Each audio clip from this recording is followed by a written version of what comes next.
চলুন আজকে আমরা আরেকটা গল্প শুনি। চলুন আজকে আমরা এই বই থেকেই অন্য আরেকটা গল্প শুনবো।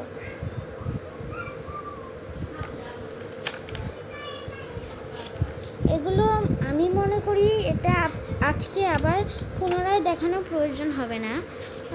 আমরা গতবার কোন গল্পটা শুনেছিলাম? আমরা যে কোনটা শুনেছিলাম, আমরা এদিকে মনে পড়ছে, আমরা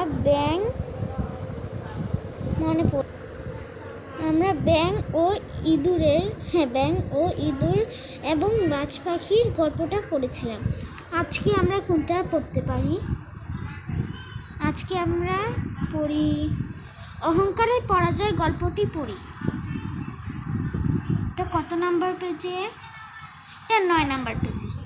চলো আমরা 9 নাম্বার পেজে চলে। এটা কত বোঝা যাচ্ছে না। 14 নাম্বার। এই তো 9 নাম্বার। তো অহংকারের পরাজয়। দুইটি বড় স্বাস্থ্যবান মোরগ একটি আবর্জনার স্তূপে এখানে আবর্জনা হবে হয়তো। আচ্ছা, হয়তো বা আবর্জনাই। আচ্ছা, আবর্জনার স্তূপে বাস করত। তাদের মধ্যে প্রায়ই প্রচণ্ড ঝগড়া হতো, কারণ তারা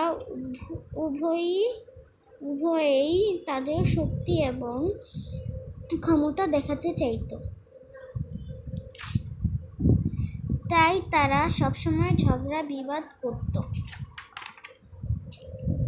তো একবার মোরগ দুটির মধ্যে একটি পরাজিত হলো। তারপর পরাজিত মোরগটি আবর্জনার স্তূপের একটি কোণায় লুকাইল। যে মোরগটি জয় লাভ করলো এবং সে নিজেকে গর্বিত মনে করলো। আচ্ছা, নিজেকে শ্রেষ্ঠ ভাবিয়া সে আবর্জনার স্তূপের উপরের স্থানে উঠিল এবং উচ্চস্বরে ডাকতে শুরু করলো, আমি জিতেছি। তার বিজয়ের উচ্চস্বরের চিৎকার শুনে একটি ঈগল আবর্জনার স্তূপের দিকে উড়ে এলো। সে দেখল বড় স্বাস্থ্যবান একটি মোরগ আবর্জনার স্তূপের উপর বসে আছে।